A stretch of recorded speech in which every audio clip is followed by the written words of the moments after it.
Morning. അപ്പോൾ നമ്മുടെ Sunday ദിവസത്തെ വാട്ട് ഐറ്റിൻ്റെ ഡേ ആണ്. ഇന്നലെ എന്തൊക്കെ കഴിച്ചു കുടിച്ചു എന്നൊക്കെ നോക്കാം. അപ്പോൾ രാവിലെ ചിയ സീഡ്സ് ഇട്ട വെള്ളമാണ് കുടിച്ചത്. ഇത് ഇടയ്ക്ക് ഇങ്ങനെ കുടിക്കും, പിന്നെ മറക്കും, പിന്നെ കുടിക്കും, അങ്ങനെയാണ്. പക്ഷെ ഒട്ടും മറക്കാത്തൊരു സാധനമാണ് ചായയോ കോഫിയോ. അപ്പോൾ രാവിലെ കോഫിയാണ് കുടിച്ചത്. ബ്രേക്ക്ഫാസ്റ്റിന് ദോശയും തേങ്ങാ ചട്നിയാണ്, നല്ല മുരിഞ്ഞ ദോശ. അപ്പോൾ അതൊക്കെ കഴിച്ചു. ലഞ്ച് നാടനായിരുന്നു. ചോറ് സംഭാരം പോലെ ആക്കിയ മോര്, മാങ്ങാച്ചാറ്, കോളിഫ്ലവർ തോരൻ, സോയ ഫ്രൈ. ആദ്യമായിട്ടാണ് ഞാൻ സോയ ഫ്രൈ ഉണ്ടാക്കുന്നത്. ഭയങ്കര ടേസ്റ്റ് ആയിരുന്നു കേട്ടോ. അപ്പം ചോറ് കഴിച്ച് കഴിഞ്ഞാൽ മധുരം കഴിക്കണമല്ലോ. ഇവിടെയാണെങ്കിൽ ഇഷ്ടംപോലെ മധുരമുണ്ട്. അപ്പോൾ നമ്മുടെ ഹാലോവിൻ ആയിരുന്നല്ലോ 2 ദിവസം മുന്നേ, അതിൻ്റെ ട്രിക്ക് ഓർ ട്രീറ്റിന് പോയപ്പോൾ എൻ്റെ കുട്ടിക്ക് കിട്ടിയതാണ്. ഈ പാട്ട നിറച്ചുണ്ടായിരുന്നു.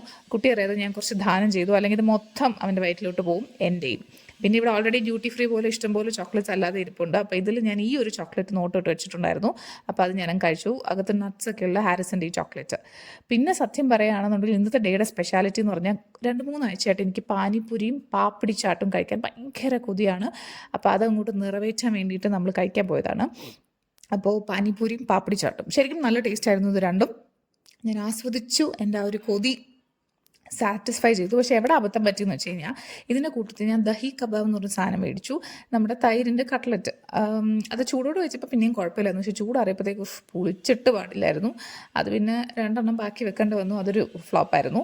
പിന്നെ രാത്രി എന്ന് പറയുന്നത് ലെഫ്റ്റ് ഓവർ ആയിരുന്നു. ഇന്നലത്തെ നാനും കറിയൊക്കെ മേടിച്ച് തന്നെ ചൂടാക്കി കഴിച്ചു. അപ്പോൾ ഇത്രയേ ഉള്ളൂ. ബൈ.